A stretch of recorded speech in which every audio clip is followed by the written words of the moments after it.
नमस्कार फ्रेंड। आज हम लोग एक ऐसे आईपीओ की बात करेंगे जो फूड टेक इंडस्ट्री से है, फूड फूड डिपार्टमेंट से है। और इस आईपीओ की एसएमई आईपीओ है। और ये एक बहुत बड़ा आईपीओ तो नहीं है, लेकिन ये मल्टी बैगर आईपीओ साबित हो सकता है। और इसकी रिव्यू हम लोग करेंगे, देखेंगे इसमें। और चलिए फ्रेंड, इसको स्टार्ट करते हैं। स्वास्तिक फूड टेक इंडिया लिमिटेड, ये फूड टेक से रिलेटेड आईपीओ। और ये आईपीओ की जीएमपी अभी 10 रुपये चल रही है, यानी अप्रॉक्सीमेट इसकी जो प्राइस आ रही है 94 रुपीज़ की। तो 10 रुपये के बढ़ने से यानी 10% का अप्रॉक्सीमेट इसमें गेन आज के दिनों में ये देखा जा रहा है। और ये आईपीओ ओपन हो चुकी है। देखिए जीएमपी आज की पोजीशन पे है। आईपीओ ओपन है, सब्सक्राइब कर सकते हैं 20 तारीख 20/2/2025। और इस अगर आईपीओ में मेन पॉइंट्स की बात करूँ, प्राइस 94 का है, 10 की जीएमपी है, यानी 10% का लिस्टिंग गेन है। और ये स्टेटस है 10 फरवरी 2025 10 बजे के अकॉर्डिंग। टाइम टू टाइम देख रहे हैं, इसकी जीएमपी 17 तारीख को 0 थी, 18 को 0 थी, 19 को 24 रुपये की जीएमपी जंप हुई, आज ये 20 है। तो 24 रुपये से 10 रुपये की जीएमपी पे आई है, थोड़ी सी गिरावट होने के बावजूद भी।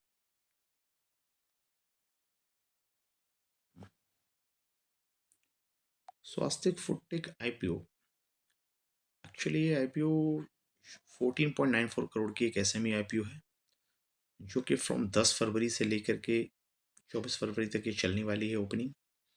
और इस आईपीओ के अंतर्गत जो मिनिमम लॉट साइज है 1200 शेयर है। और ये अमाउंट करीब इसमें लगने वाला है 1,12,800 रुपये। और इस आईपीओ के इम्पोर्टेंस डेट की जहाँ तक बात करें, आईपीओ 20 तारीख को ओपनिंग होगी, 24 को क्लोज है, 94 का प्राइस है।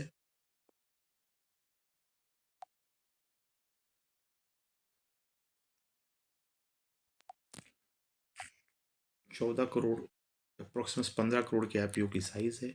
फ्रेश इशू है, ये पूरा फ्रेश इशू है, जो कि एक प्लस पॉइंट बनता है इस कंपनी के लिए। 10 का इक्विटी वैल्यू है, फेस वैल्यू है। प्रमोटर होल्डिंग अभी 100% की है। और ये आफ्टर आईपीओ, पोस्ट आईपीओ में 74% हो जाएगी। एक ये अगेन प्लस पॉइंट ऐड करती है कंपनी के लिए। अब इस आईपीओ को अलॉटमेंट देखेंगे तो 25 को अलॉटमेंट हो रही है आईपीओ की। 27 को रिफंड इशू हो जा रहा है। Credit to share and demat account में 27 को आ रही है। और एसएमई का लिस्टिंग है 28 फरवरी को, इस मंथ के एंड में। आईपीओ की साइज की बात करें, 94 रुपये का, जैसा कि हमने बताया। एक मार्केट लॉट 1200 शेयर का है। और ये लॉट अमाउंट में लगना है, इसमें एक्सपेंस होने हैं 1,12,800 रुपये। HNI के लिए अगर मिनी HNI के तौर पे देखा जाए, स्मॉल HNI के तौर पे देखें, तो इसमें ये 2,25,600 रुपये लगने वाला है।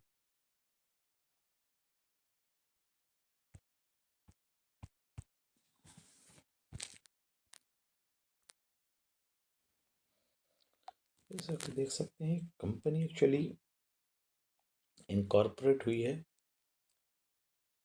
20 फरवरी 2021 को। इस कंपनी का 4 साल ही हुआ है। और ये काम करते थे processing of the rice bran oil, और जो कि सील एंड पैकेजिंग का काम हो गया, ऑयल मैन्युफैक्चरिंग एंड पैकेजिंग। ठीक है। अब इसका residuals and by products generating due to the processing of its products, therefore its market and sales gums and spanned soils and wax on the open market में ये cell करती है।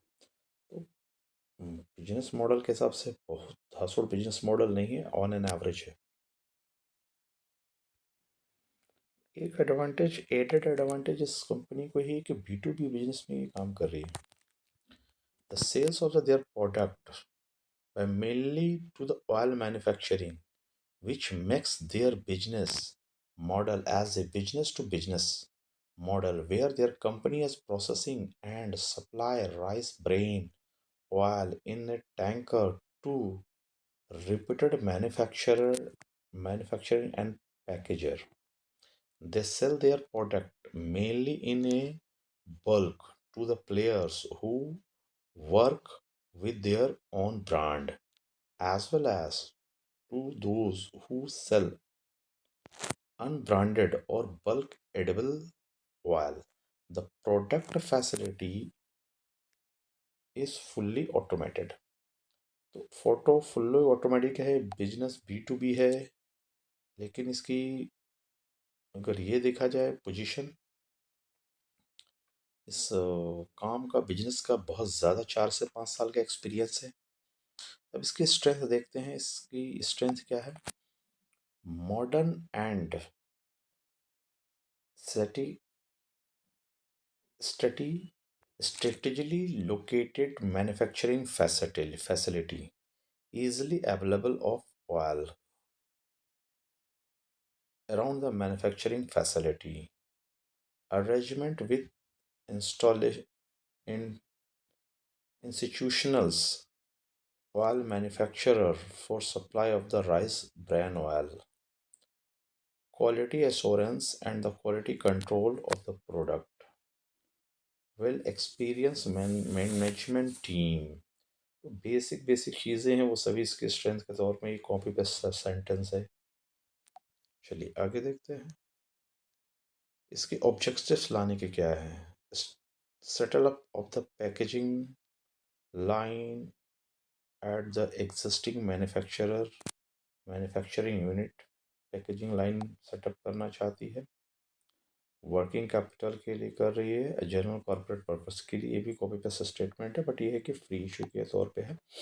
एक अच्छा पॉइंट्स है इस पे फ्रेंड्स। तो इस देख सकते हैं स्वस्थ फूड टेक को अगर सब्सक्रिप्शन डेटा पे नज़र डालें तो ये करीब सब्सक्राइब हो चुका है। वैसे इसके सब्सक्रिप्शन डेटा पे नज़र डालें ये 2.27 टाइम्स सब्सक्राइब हो चुका है।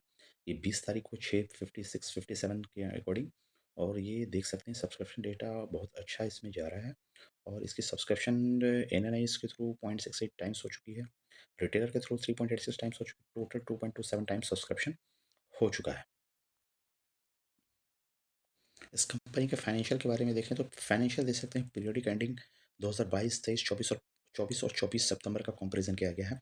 एसेट के दौरान देखा जाए तो एसेट के दौरान 12 करोड़ से लेके 30 करोड़, 30 से 31, 31 से 36, तो एसेट में कंटिन्यू ग्रोथ हो चुका है इसका।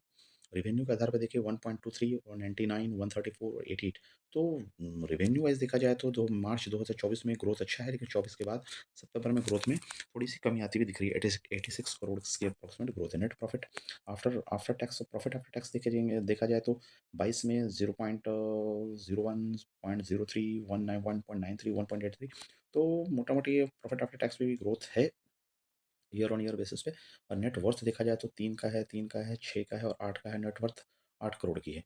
तो रिजर्व एंड सप्लाई के बारे में देखा जाए तो 0.01, 0.04, 1.97 एंड 3.8 आ रही है। टोटल बोरिंग देखा जाए तो बोरिंग 7 करोड़ की है, 23 करोड़ की है, 23 करोड़ की है, 23 करोड़ की, बोरिंग थोड़ा सा बढ़ता हुआ दिख रहा है। तो ठीक है मैडम, ठीक है सर जी, इसमें तो फाइनेंशियल मोटा मोटी है, बहुत ज़्यादा धासुड़ फाइनेंशियल नहीं। इसके की परफॉर्मेंस इंडिकेटर की बात की जाए तो रिटर्न ऑन इक्विटी दे रहा है 30 का दे रहा है, और return on asset capital investment में 13 का रिटर्न ऑन कैपिटल इन्वेस्टमेंट में। तो रिटर्न आर ये तो अच्छा है, लेकिन आर कम है इसकी, यानी डेट के ऊपर ज़्यादा बैठे हुए थे। डेट टू इक्विटी इसलिए देख रहे हैं 3.75 पे, इस पर डेट ज़्यादा है। नॉर्मल से एवरेज से डेट 3 गुना है, जिससे ऊपर है। और रिटर्न ऑन नेट वर्थ पे अगर देखा जाए तो 30% का रिटर्न आ रहा है। PAT profit after tax margin 1.44 का आ रहा है। तो मोटा मोटी आर ठीक है, लेकिन आर पे थोड़ी सी कमी है। इसका पी ईपीएस का वैल्यूएशन देखें तो प्री प्री आईपीओ में 4.58 का है, और पोस्ट आईपीओ का 6.25 है। And P price to earning ratio देखा जाए तो earning per share price to earning तो 20 का है, और पोस्ट में 15 का है। तो पी ठीक है 15 के अकॉर्डिंग है। अब इसके पी की कंपैरिजन हम लोग को देखना पड़ेगा इसके पेयर की। तो देख सकते हैं पी का कंपैरिजन पेयर के अकॉर्डिंग देखेंगे तो 15 का पी आ रहा है, जो कि हल्दर वेंचर से कम है। और ये हल्दर वेंचर से हमारा पी ज़्यादा है, लेकिन स्वर्धा स्वर्धावर फूड्स लिमिटेड से पी 37 के अकॉर्डिंग देखा जाए तो मिडिल पी आ रहा है। तो ये दोनों के बीच की पी का भी लिस्टिंग हो रही है। और ईपीएस की बात करें, प्राइस टू बुक वैल्यू की बात पर करें तो 6 का बुक वैल्यू है, जबकि इनके कॉम्पिटिटर का बुक वैल्यू से, ये दोनों कॉम्पिटिटर के बुक वैल्यू से ज़्यादा पे बुक हो रही है। तो बुक वैल्यू हाई है और पी ऑन एन एवरेज है। ओके फ्रेंड्स, तो ओवरऑल हम लोगों ने इसका एनालिसिस कर लिया है और इसके देख सकते हैं ब्रोकेज हाउस दिलीप देवदा का रिकमेंडेशन में अप्लाई कर सकते हैं। तो ओवरऑल देख सकते हैं ये आईपीओ ठीक-ठाक एक आईपीओ है, छोटा आईपीओ है, SME IPO, sector food industry से जिसमें भारी कॉम्पिटिशन है और ये कंपनी अगर देखा जाए तो ये कलकत्ता की कंपनी है।